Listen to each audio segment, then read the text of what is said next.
So now the really weird, perplexing thing about Karnov, and it's really awkward because I remember I recorded this hero breakdown and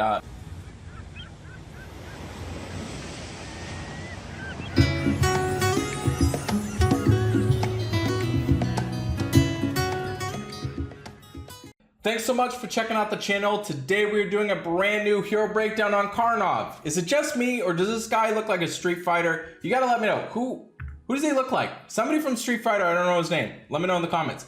He's got 766 on his attack, 745 on his defense, and 1444 on his health. Statistically, the attack power is pretty decent, 766. 745 is okay on his defense, and 1444 is really solid on his health.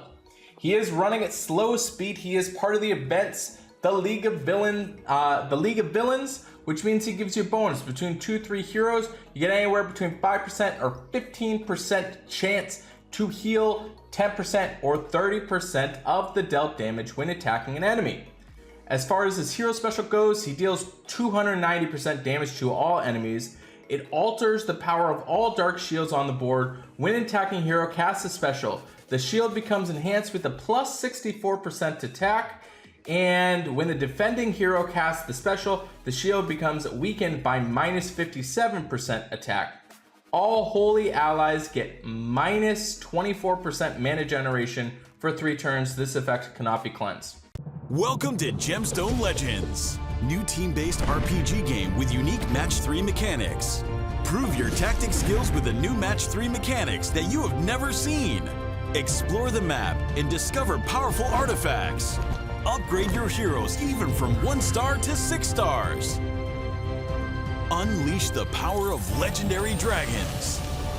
Gemstone Legends, game of true dragon riders. Play now. So as far as him dealing, he deals 390% damage, which is very close to what Kill Hair deals. So obviously that amount of damage is, you don't want to be taking that to the face, and it's to all enemies. He is running at slow speed, so that definitely impacts things quite a bit. With him altering the state of the shields, it does help out to where you're going to get increased attack power, and the attack power is going to be on the actual gems themselves and not on the characters, which means that they can't be dispelled. So it's going to be always giving you plus 64% attack.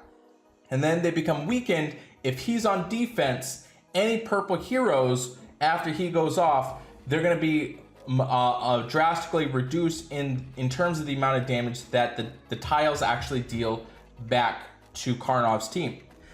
So now the really weird, perplexing thing about Karnov, and it's really awkward because I remember I recorded this hero breakdown and messed up to where it's all holy allies get minus 24% mana generation for 3 turns.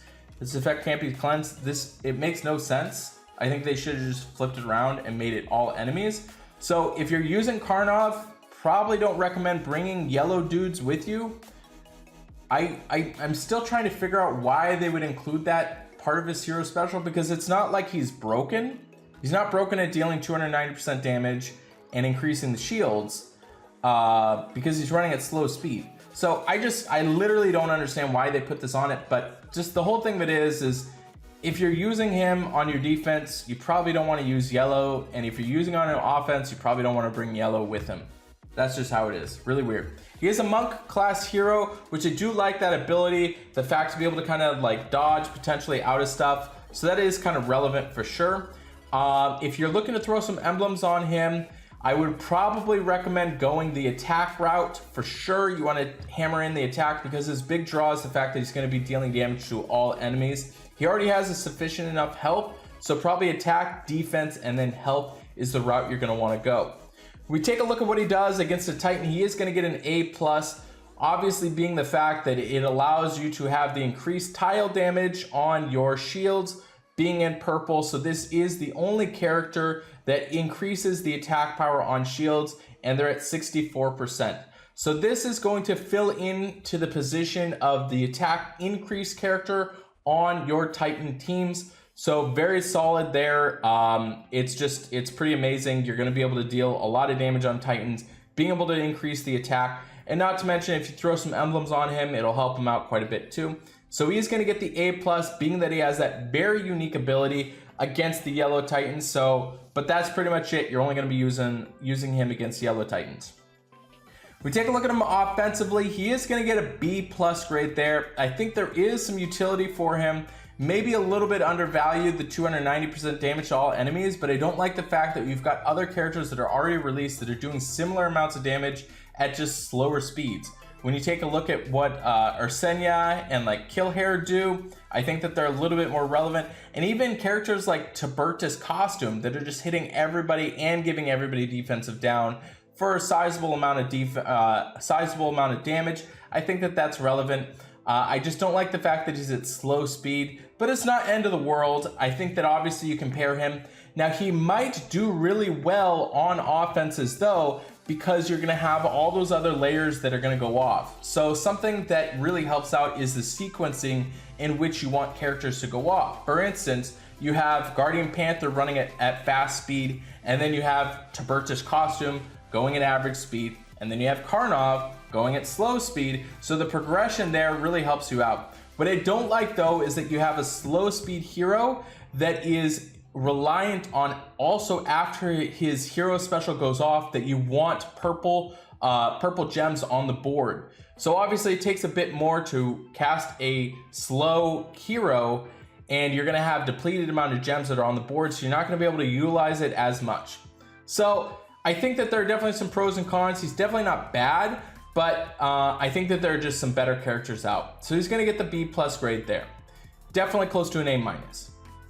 When we take a look at him defensively, he is gonna get the B as far as the tank grade goes. I don't like the fact that you've pretty much cut off the fact that you can't bring in yellow heroes when he's on. I think that they'll need to just reposition this and fix this, because it just makes no sense that your holy characters are gonna get negative mana when he goes off. So I don't like that at all.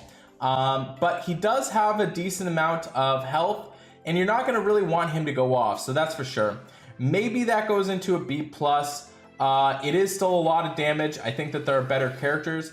That's probably where he's gonna be best bet, but again, I don't like the fact that you've just literally removed being able to use Holy on your team. Again, in the flank position, he's gonna get another B grade there. I do like that he hits everybody. Again, big issue, no Holy allies. And a similar situation there in the wing, another B grade there. He is dealing damage to all enemies, so if he's in the very far corner or wherever he's at, I do like that he's just gonna deal a whole bunch of damage, but there's probably just some better characters that are out there that you can put on your defense instead.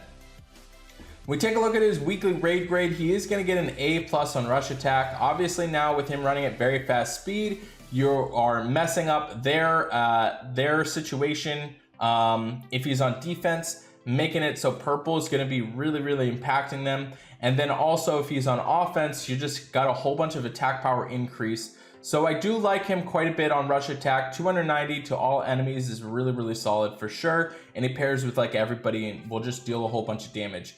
He is kind of like your poor man's like Ursenia or Killhair, just a ton of damage, so I do like that.